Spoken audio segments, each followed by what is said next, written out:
Friends in Christ, it is an honor to be invited to be with you for this sacred circle, another milestone in the journey to self-determination, and my first as primate. I join you from the traditional territories of the Anishinaabe, Haudenosaunee, Lenni Lenape, Huron-Wendat, and Attawandaron peoples of southwestern Ontario. I begin with thanksgiving for those gathered here and those at Church House and across Canada who have been my teachers about Indigenous history and colonization.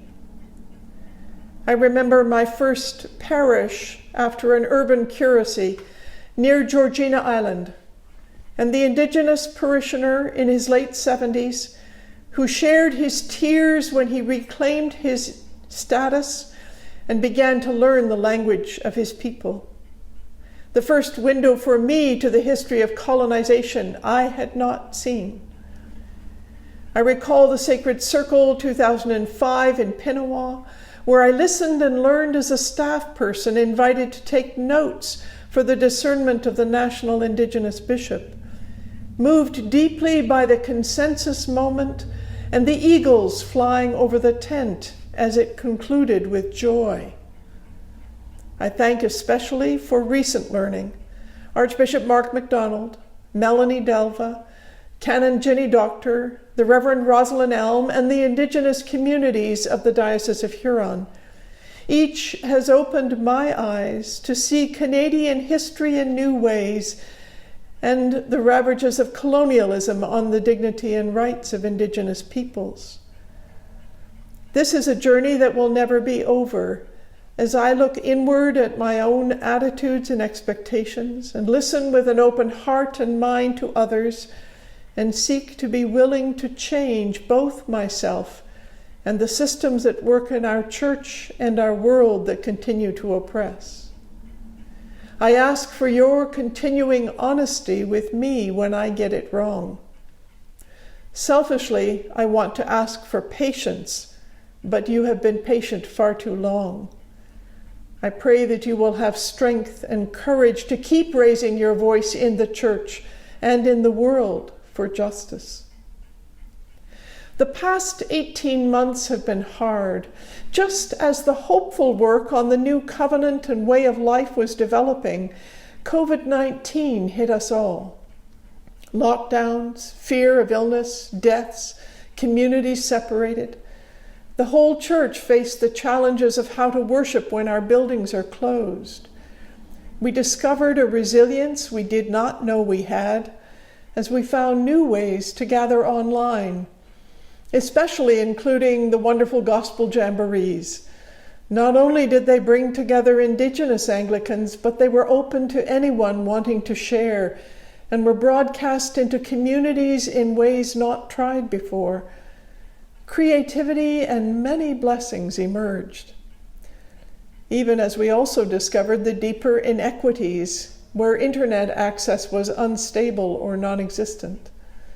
And COVID took the lives of clergy and elders, Canon Vivian Seegers and others, and closed off communities from pastoral care when clergy could not travel to be with their people. It has been hard. And I am aware of the depth of grief added to the pandemic by events in the last 2 months. The unexpected death of Canon Ginny Doctor was a shock to us all. Although Ginny had some health challenges, her joy, laughter, passion, and commitment seemed indestructible. I am glad we had the legacy of her voice in the Stolen Lands, Stolen Hearts video and the podcasts over the past few years that are deepening knowledge of sacred teachings. They are testaments to her vision and joy in sharing Indigenous knowledge and truths. Ginny's presence at the heart of the work towards self-determination is also woven through the work you will be discussing over these next days of Sacred Circle. Her death came just as the first revelations of unmarked burial sites at residential schools became public. I know this was not news to you, or to anyone who has read the Truth and Reconciliation Commission's report. There is an added pain that so many Canadians, including non-Indigenous Anglicans, seem to be unaware of the stories painfully shared with the TRC and only now are outraged.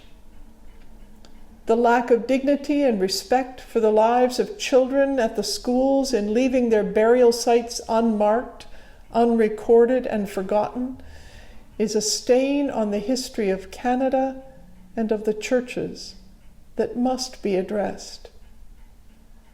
The archivists of the Anglican Church of Canada National Archives and Diocesan Archives are ready to assist in searching for any information that will help identify the missing children.